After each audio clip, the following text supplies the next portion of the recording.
Welcome to Series 8, our 8th mentoring session for the year here at the FCA. And I'm Helen and this is Baxter, and we have Georgia online running the proceedings. And today we're really excited. We have one of our members, Safety Culture, hosting our mentoring webinar. And we're looking at sort of beyond checklists, but lessons in quality and culture. And what is going to make this a really informative, interesting and very interactive webinar is we also have a business owner from Quest Apartments. Her name is Amy Van Der Ven, and she owns the Quest in Orange, New South Wales. So she will be talking with Chris Tyndall. He is the client director at Safety Culture, and they will be talking about all things quality and culture. So over to you, Chris, and everyone be prepared for a very interactive session. Good morning, and thank you, Helen, for such a warm welcome. It's great to be here in this session for the FCA Mentoring Webinar Series. We feel very humbled to be invited and be a partner, and great to have Amy on the call, one of our wonderful customers. So yeah, getting everyone warmed up. I know some of you are joining on your lunch break, and we hopefully we're entertaining and you're eating something delicious or sitting down to something. But yeah, where are you tuning in from today? Please use the chat. We'd love to make this as engaging. Tell us where you're dialing in from. Hopefully some of you are right across the East Coast. I'm sure some of you are maybe even just having your morning coffee in Perth. So we'd really love to understand where you're coming from. We also want to Helen's point, we want to make this as engaging as possible. And I'm going to be posing a few questions throughout the session today. And throughout, at the end, we'll bit of housekeeping. We're going to leave about 15 minutes for some questions. And two questions that I want to warm you up and prepare, because I know sometimes we can get to the end of these sessions and you're always thinking, what could I ask? So I'm going to ask you two questions that you could potentially pose today. What's the one challenge that you're facing right now that, if solved, would make the difference, the biggest difference to your business, your retail franchisee business, or maybe you're an operator of some sort? And what questions do you have for Amy? I've had the pleasure of speaking to Amy a couple of times now, and she's a wealth of knowledge. So ask Amy some of your most burning questions. So let's get stuck into it. Safety Culture is a proudly Australian company, and I am based here in Surrey Hills in our HQ in Sydney. We have about 400 people here. And being an Australian country and the land that we sit on, I'd like to acknowledge the Gadigal people of the Eora Nation, who are the traditional custodians of the land that we live and meet on today. I pay my respects to elders past and present, and extend that respect to all Aboriginal and Torres Strait Islanders and peoples that are joining us. Now, you might have got a feel for it already, but this is a no slides presentation. We want to make this as fun and entertaining as possible. So really, it's a conversation we're having today with Amy, and about Quest, about real world challenges, what it's like to own and run and operate a business, and how technology might fit in that complex problem and those daily operational challenges. So we don't want to make this a pitch to you guys. Hopefully you leave this learning a little bit more about Safety Culture and what we do, but also more about Amy and how she runs her business and how she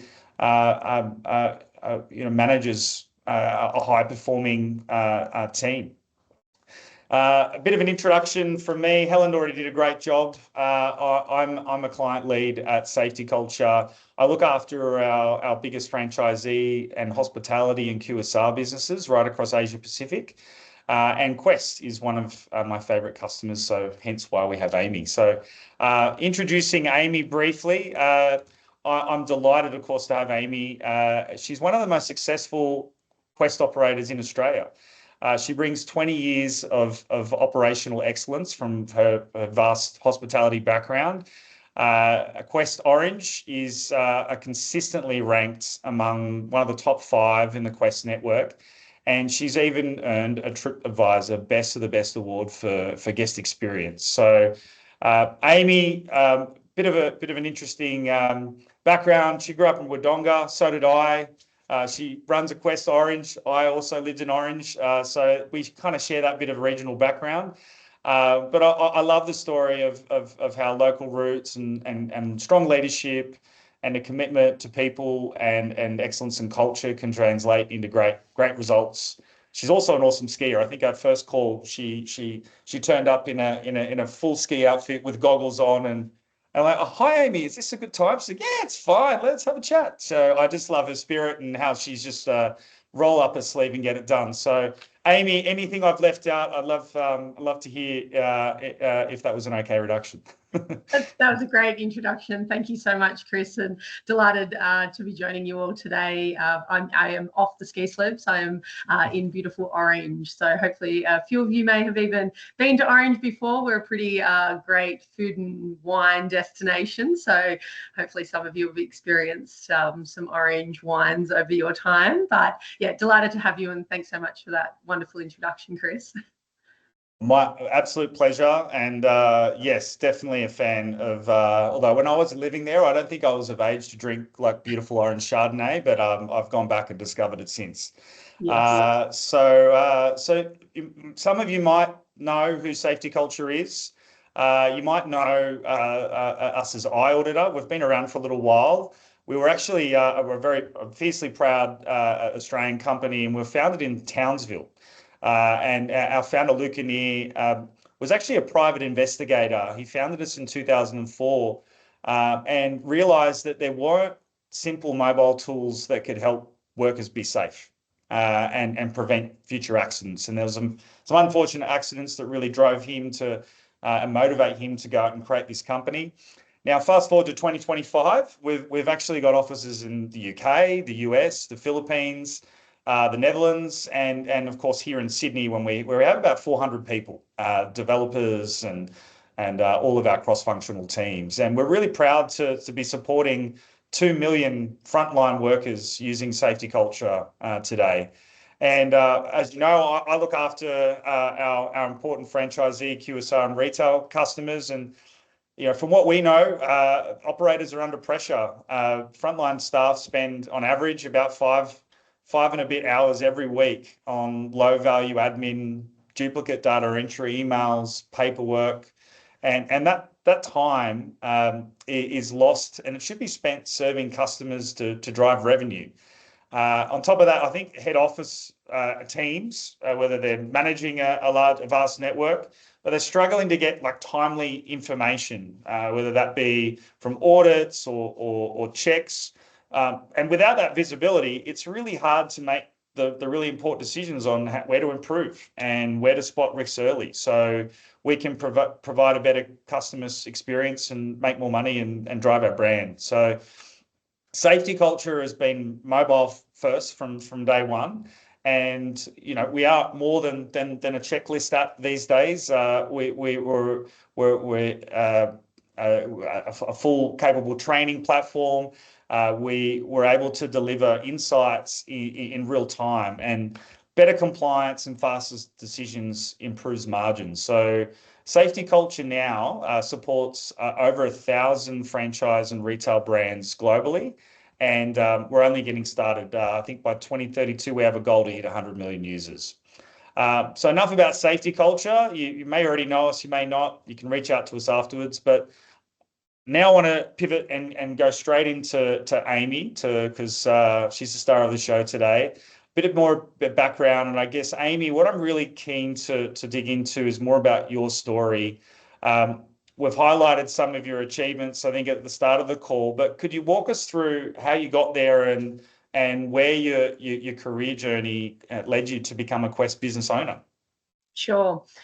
So I've been in hospitality my entire career, but particularly hotels my entire career. As soon as I finished school, I was fortunate enough to jump into a hotel working at a ski resort, actually, in Falls Creek in northeast Victoria, not far from Albury-Wodonga. That was where my love for not just skiing, but my love for passion and delivering really great guest experience was formed. Fast forward a few years after that, Quest Wodonga was under construction. And I applied for the business development role there. So I started in a sales role with Quest, and it was there that I fell in love with sales and people and relationships, and worked there for a number of years. And at the time, Quest was really supportive, and still are now, in assisting young people in getting into their own businesses.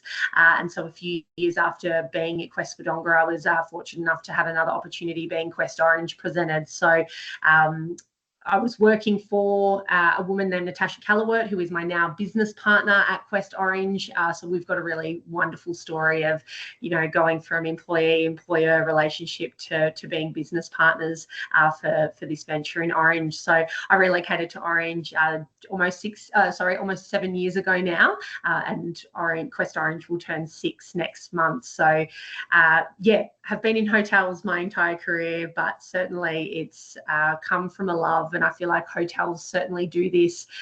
You can kind of create your own journey and your own adventure, I guess, being in hotels, because there are so many facets of what makes a hotel operate.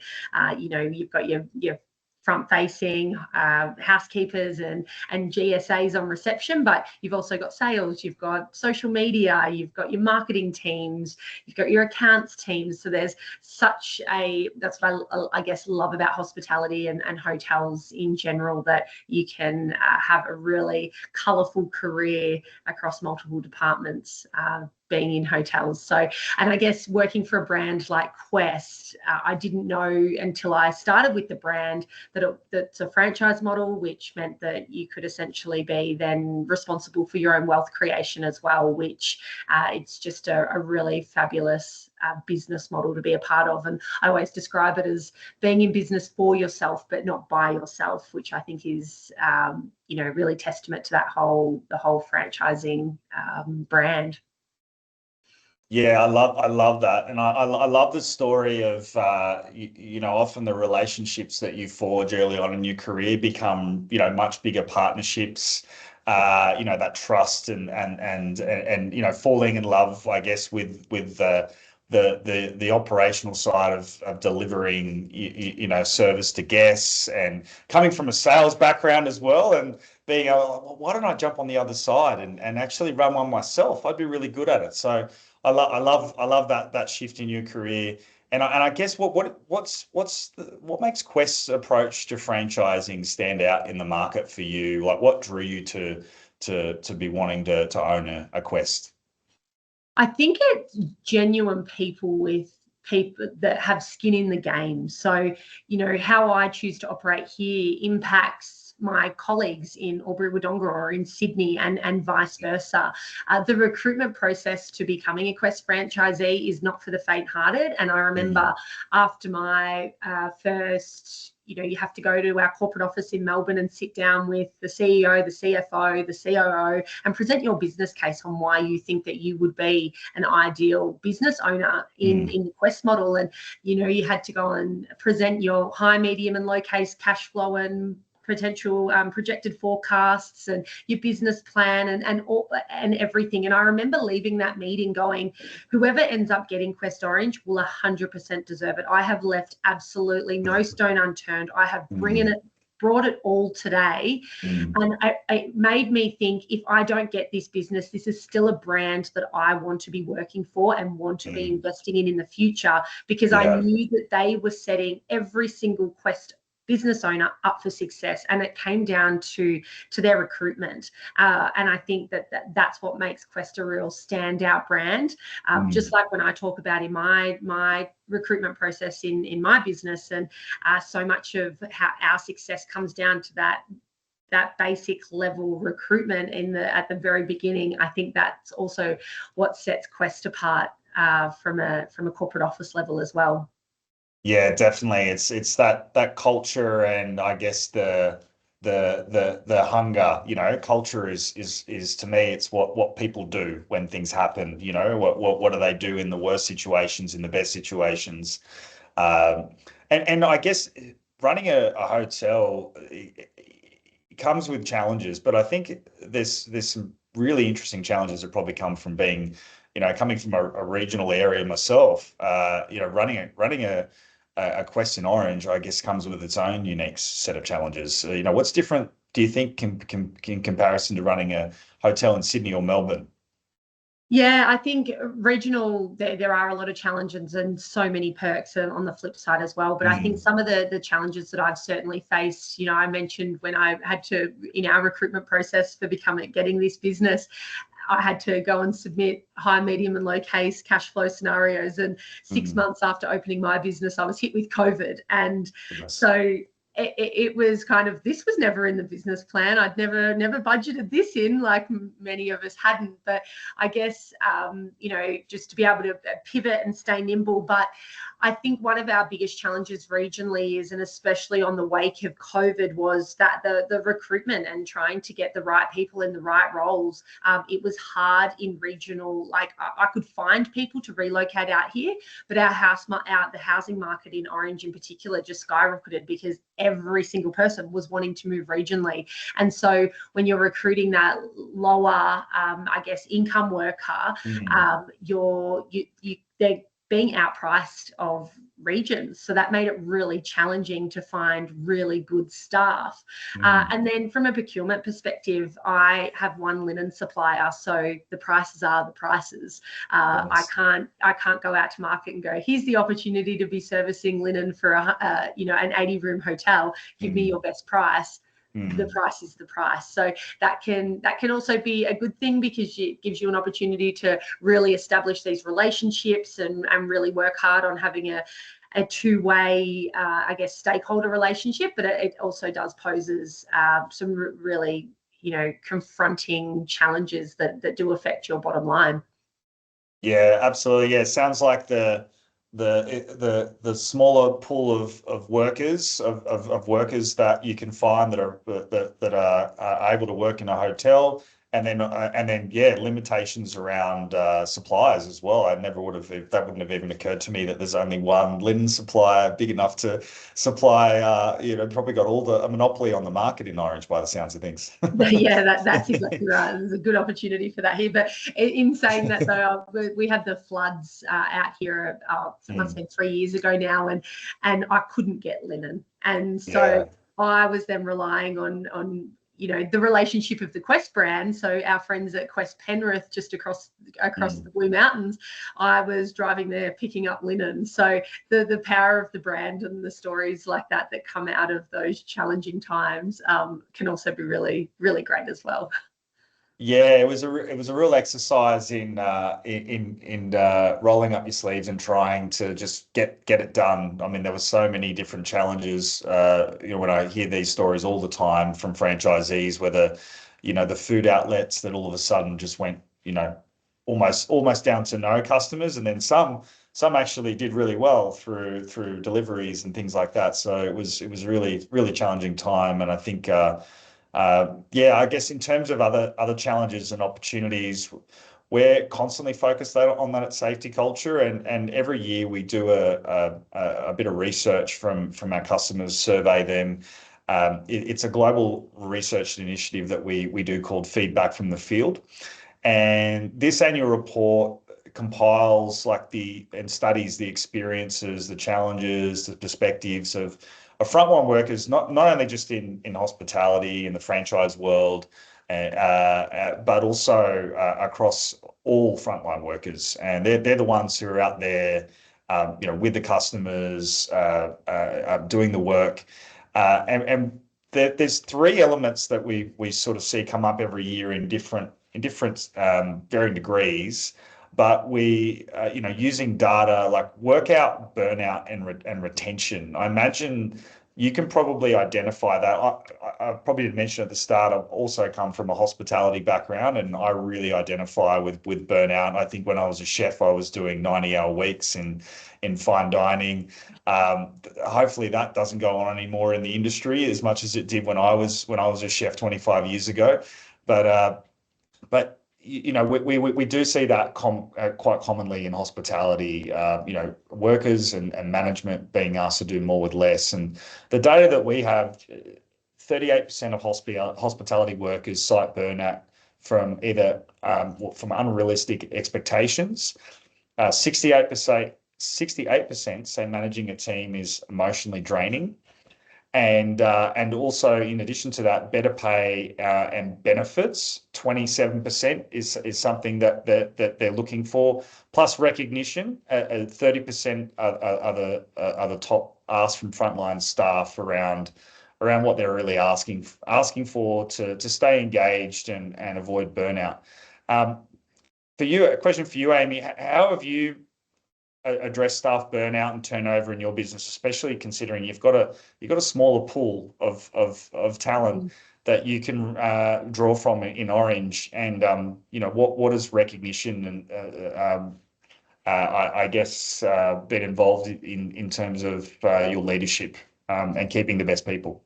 Yeah, and just to that data that you just shared, then I think it's so interesting and so prominent in today's landscape in working and hiring staff, is that the percentage of people wanting more recognition outweighs the higher salary. So it's how you leave people feeling from that moment of how you are advertising your job on Seek or your local recruitment, you know, your recruitment page. You are leaving people with a feeling about your organization. And I think that's something that we've had a really big focus on, and probably one of the bigger impacts that we can have being regionally is we wanted to, and one of my goals when we were first opening this business was to be an employer of choice. I don't want to just say that I'm going to do that, but I'm going to live and breathe that. So employee recognition, offering growth and different pathways under the Quest brand as well, like really leaning into those networks has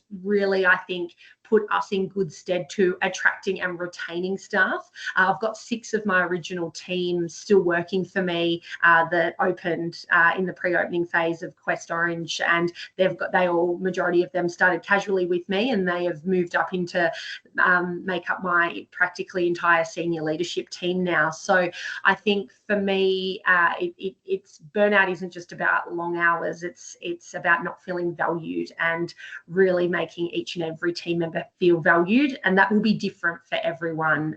You know, what's important to you, Chris, will be different to me as an employee. So yeah, I think just staying really true to that and having a really big focus on team culture has been at the essence of what we do here. Yeah, that's really interesting. I think when we think about brand, you know, often we think about brand from a customer perspective and, you know, the business people that might stay at Quest, but it goes deeper. It you know, getting top talent and getting staff to stay and being proud to say I work at Quest, because it's a, you know, yourself, you went from sales to actually wanting to own a Quest, and that was because of a number of things, but culture, how you were rewarded, how you were recognized, and you know, one thing that I can resonate with as well is the, you know, you always want to work for you know, in organizations where the people are either smarter than you, you're not the smartest person in the room, and they can drive you and develop you, right? And so there's career opportunities, and yeah, I think yeah, I love that point around making sure that it's not just about burnout and number of hours. It's about being recognised and valued. And I think that, you know, the other challenges that we've picked up from the study that we've done is that outdated tools and lack of training, like not feeling supported, not actually having the tools that you need to do the job. 32% of workers are frustrated by outdated or poorly maintained tools. 20% cite a lack of relevant training, and an overwhelming 51% feel their cost-saving ideas are ignored. What do you think happens, Amy, when teams don't have the right tools or training, and how have you turned that challenge into an opportunity for improvement? Yeah, I think it's a really interesting one, and I was only having this conversation the other day with a girlfriend who works in she's a marketing manager at a company, and she was like, our systems are so outdated, and I can't do my job effectively, and that was a frustration for her. And that's a real thing. If you're a marketing manager in any organization and you're given old Adobe software, or you're not on the paid version of Adobe or Canva or whatever it might be, you can't perform your role to the highest. So therefore, to me, that's just a drop in productivity. It's a drop in engagement. They want to be going elsewhere to go, right, who values putting resources in terms of financial resources or time resources. They want to go and work for brands that are investing in that software. And I think that's why Quest has gone and invested in software like SafetyCulture and lots of other preferred suppliers that we use to be more effective and be more productive in our roles, so we don't have burnout, and we've got the right people in the right roles with the right skills and the right resources. It's so important, and we certainly at Quest Orange, we're fortunate to be only 6 years old, but even this morning I was out on my reception desk and I was like, I can't even see the A and the F on my keyboard anymore, and I was like, what's that sending? If I was to have a new team member right now, I'm like, what message is that sending? So I was like, I know it might seem simple, the keyboard still works, but let's get the buttons replaced. That's a really micro example, but I think it sends a bigger message to the team and what's important in your organization. Yeah, no, I totally agree. I think, turning up on your first day and not having all the things that you need to, whether it's the right onboarding training, or you've got a set process for how you onboard staff. Do you actually want to have them be filling out paperwork for 3 hours when they're onboarded and then going into a classroom on a PowerPoint deck, or do you want a really seamless digital process that really, especially for younger people who identify with that a lot more, especially in hospitality, how can you provide a really seamless experience? So then they think that well, we need to also deliver that to guests, and we deliver that to our customers, and that just really I think fortifies the culture as well. But yeah, inefficient operations and rising costs. I think that's one of the biggest challenges, within hospitality, and being able to, from a competitive standpoint, the operators that are able to address that more effectively definitely have an advantage. The data that we have suggests that, I think I mentioned this earlier, but hospitality staff spend a very large amount of time on average, 5.14 hours per week on low value tasks, 29% site email overload, 26% are duplicating data entry, still in 2025, which is a bit sad. Now we've got things like AI. 25% I've got paperwork as major drains, so filling out paperwork that goes into filing cabinets that actually doesn't do anything, and usually someone has to pull out a piece of paper when something needs to be done.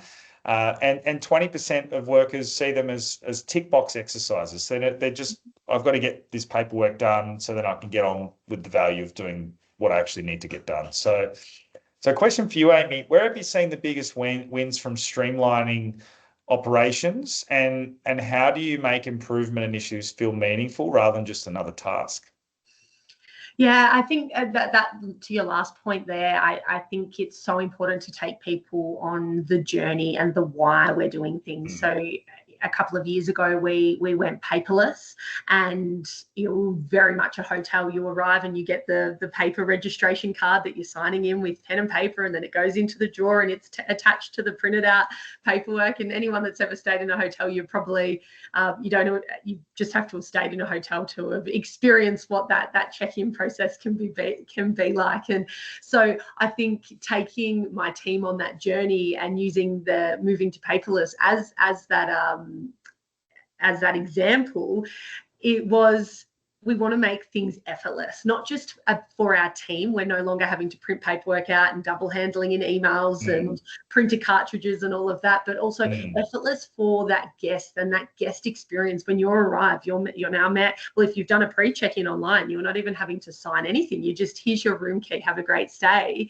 That's where our technology is advanced to. But it's, if you haven't done that, here's an iPad where you're doing your digital signature, and then it's emailed to you, and everything's clean and it's all processed and stored away. And it's another great example of franchising, but also Quest franchising, is you're buying systems, you're buying your processes, you're buying your procedures. Now, when I started with the brand 15 years ago, it was, I remember we were still writing our bookings on paper. Now we've got all our processes and procedures have all been streamlined. They've all been updated to move us into 2025, that so much is done online and in the cloud. And I think going back to that recruitment and attracting younger generations that are all online, that just ticks so many boxes. But then also from like a day-to-day operations, we've got checklists for just about everything in our business.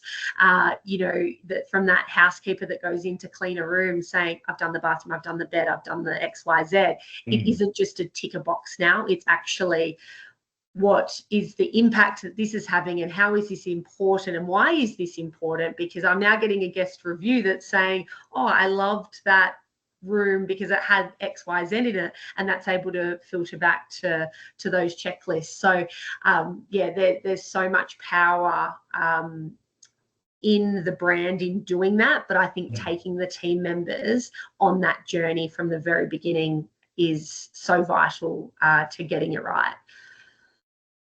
Yeah, that's fantastic, Amy. I think it can be as simple as implementing a checklist where you're able just to put the photos and the media. Like the anxiety that I get now when some organization tells me that I have to print something out and scan it, or then attach a file to an email and process that, it just gives me a little bit of anxiety sometimes. So you can imagine what that's like if you're doing that multiple times as an employee, how draining that is over the months and years. And really, it's just it's like a game of the 1% every day improvement. If you can get that sort of level of improvement over 365 days a year, and really start to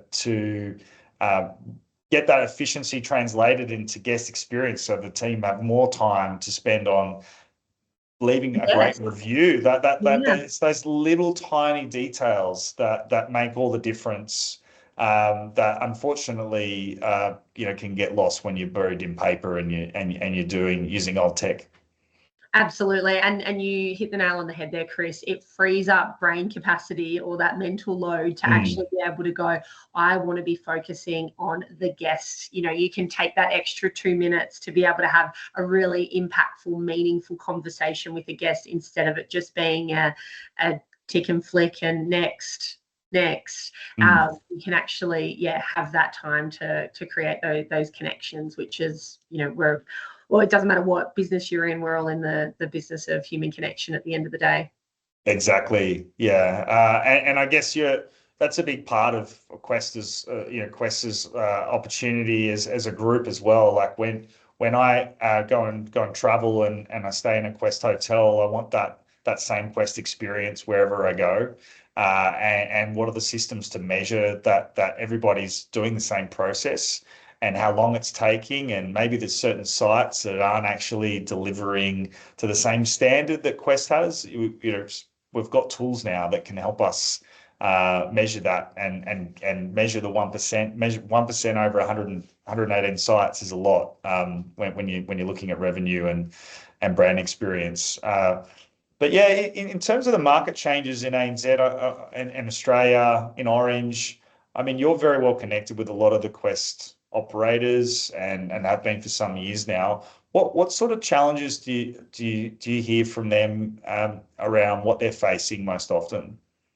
Yeah, and I think what I'm about to say, I don't think it's necessarily just our industry, but I think just the rising prices on everything is putting huge pressure on cash flow. Cash is king, and when your cash flow is tight, it means the things, I guess, the nice to haves, but also the things that make the biggest difference in your business are quite often the first to go.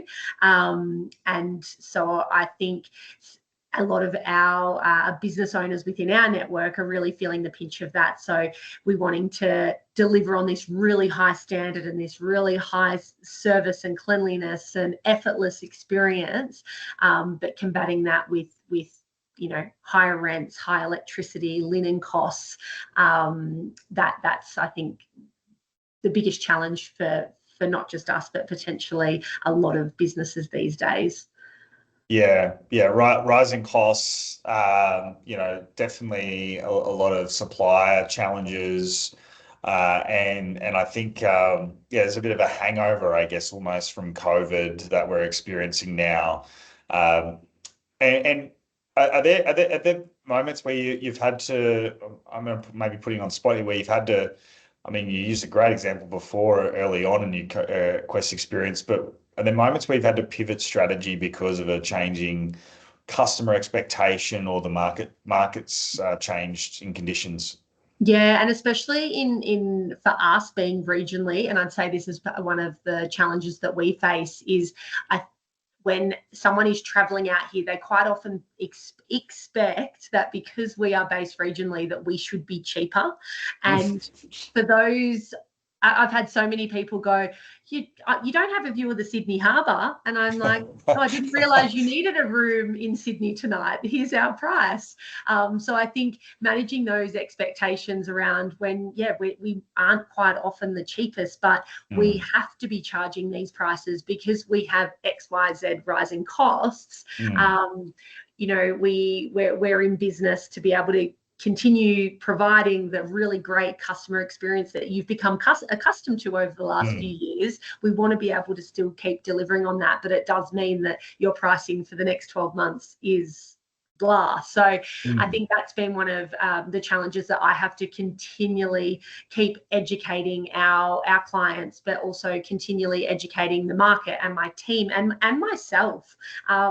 We opened the business and had certain standards around where we wanted to be, and then COVID kind of pushed that up. And then the last few years, regional travel has really dropped off as people have been returning to be overseas or watching their own spend. That whole regional boom just has really dropped off. So it's I've had to stay really nimble and get used to pivoting, which is what one of my, I think, strengths are in this business, is to be able to manage that and act really quickly. But it's a real, if you're not on top of it, you can get very lost in the market.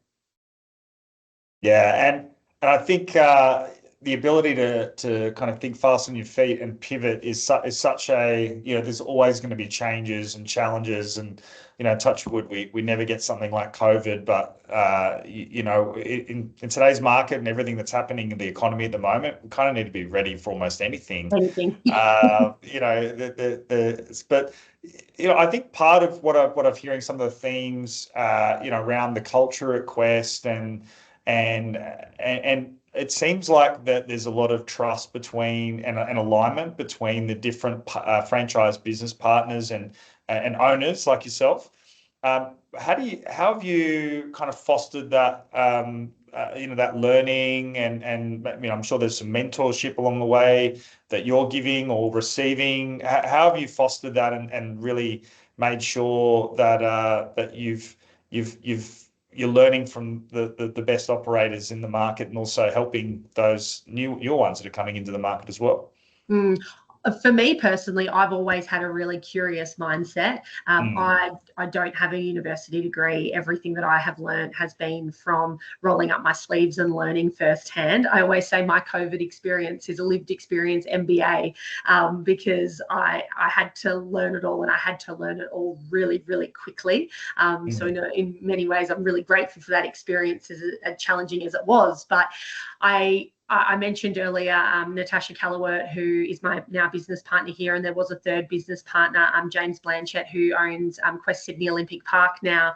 And I was really fortunate that really early on I was kind of partnered with these two incredible operators, and I just soaked them for all they were worth, and still do now. And I think that is the power of, I guess, many franchise brands, but particularly the Quest as a brand.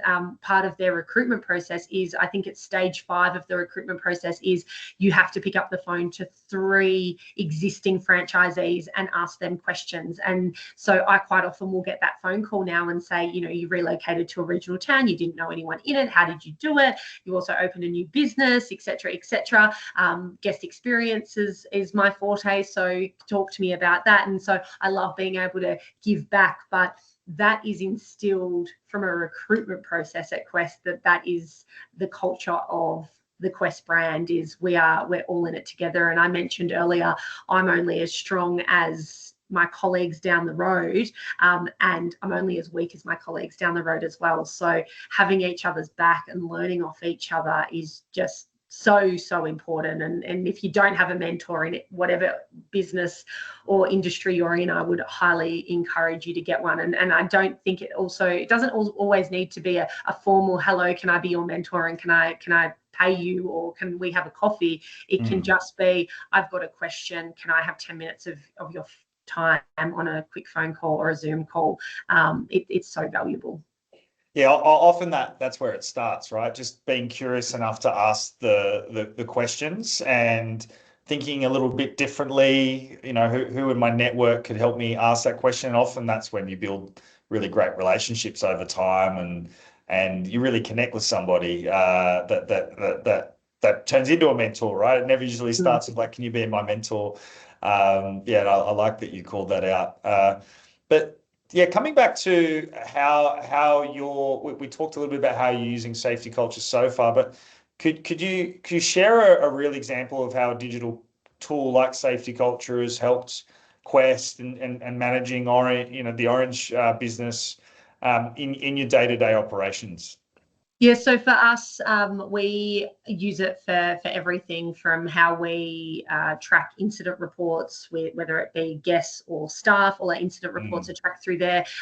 Being part of a brand like Quest, we do quarterly HR audits, and so all of our audits are all done on safety culture. But I guess for me, operationally, and where I've seen the biggest value, and I guess we talk a lot about data and where all of that and how we use that data. Safety culture has improved our productivity in my housekeeping team tenfold. All our checklists are now on safety culture. We're able to go in real live time, take photos, everything from our room inspects, but also down to if a guest has left lost property. I'm pretty sure everyone in this chat right now could say that at some stage in their time they've left a phone charger or an item of clothing or jewelry or something in one of the guest rooms. And so for my housekeepers to go in and be able to take a photo, send it to reception straight away of here's what's left in the room. Reception gets a notification. We can notify the guest immediately to say, you've left your electric toothbrush behind, or your medication, or whatever it may be.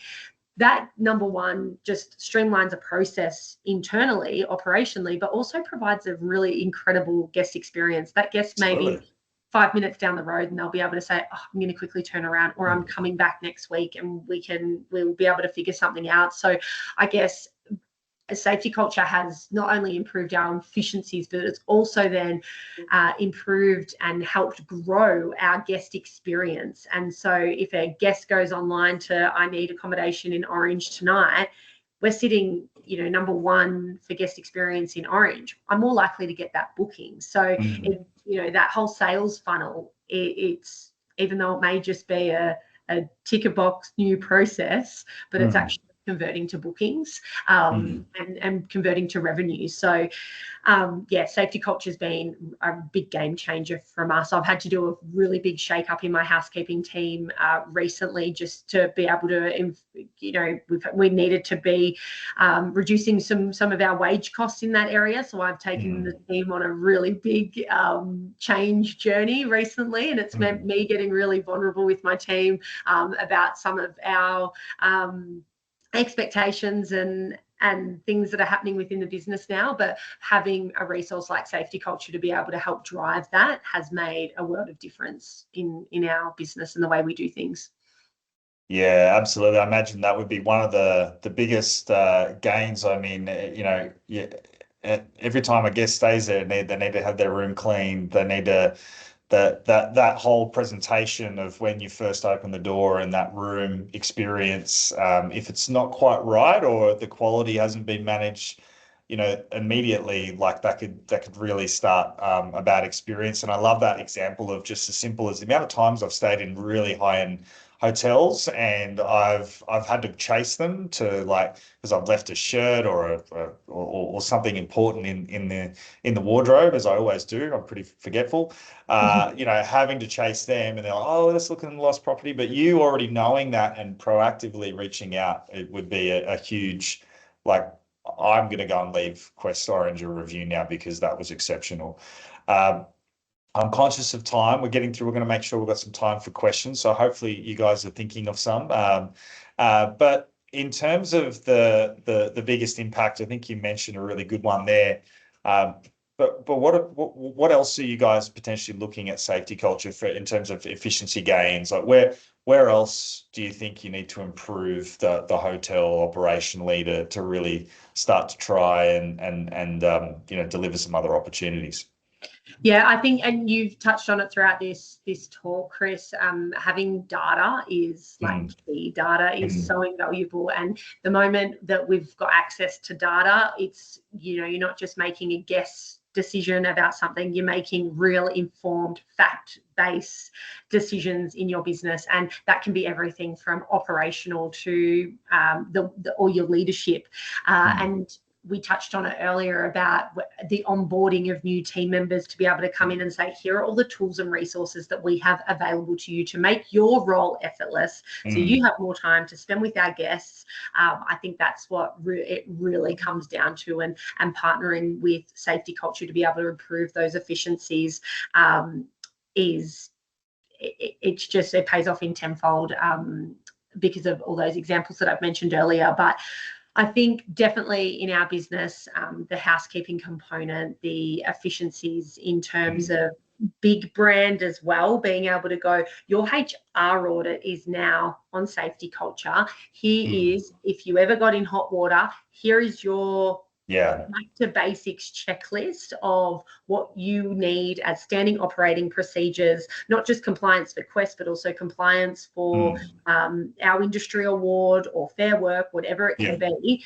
That just as someone that's invested in Quest as the brand, as a business owner, as a franchisee, I know that every single one of me across the 118 properties across Australia are also being held to the same standards. So as an investor in Quest, that just instills me with so much confidence about the brand, that we have access to these systems as well.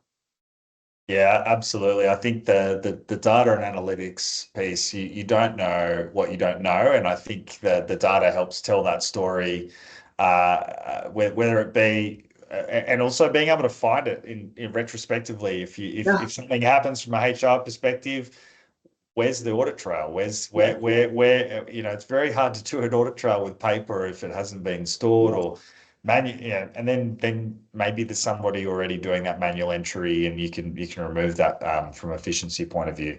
So we've got about 10 minutes left. I think we're going along nicely, but I think I had a couple of questions there at the start, and I'd love to invite some audience participation here. Feel free to either raise your hand, or if you feel you just want to put it in the chat. But what's the one challenge you're facing right now that, if solved, would make the biggest difference to your business? Feel free to come off the microphone, unmute yourself. We don't bite. We're friendly. Very friendly. Yeah, if you want to take yourself off mute and quickly jump in, or otherwise type in the chat. Or as an alternate one, while you're thinking of that, what questions do you have for Amy?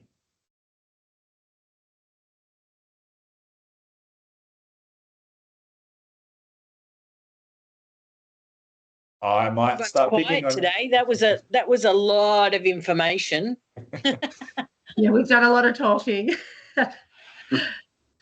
Maybe they're still eating their lunch potentially. Yeah. I've got a question. How many of you still rely on paper spreadsheets or checklists in your daily operations? Does anybody want to share a story?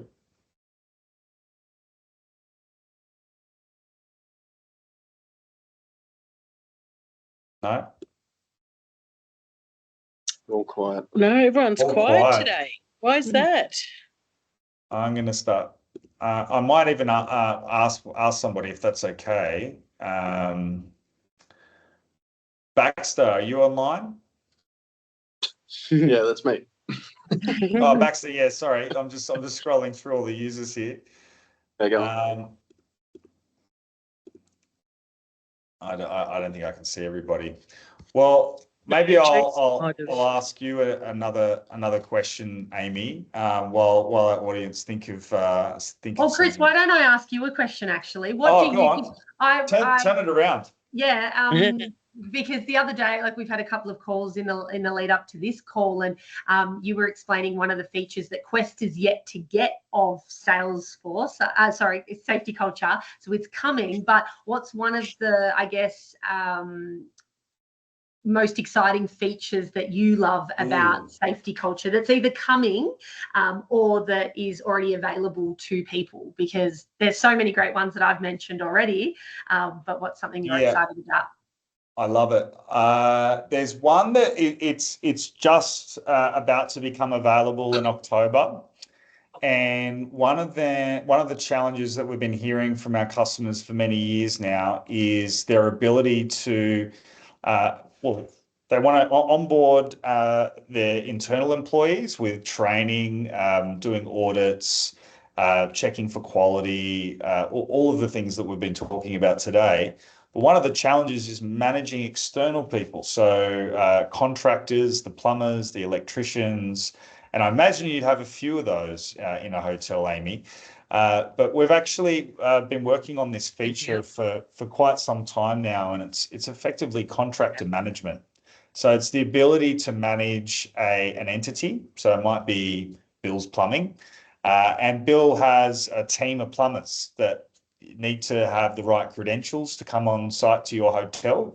So within within safety culture, you'll be able to have a profile of a contractor.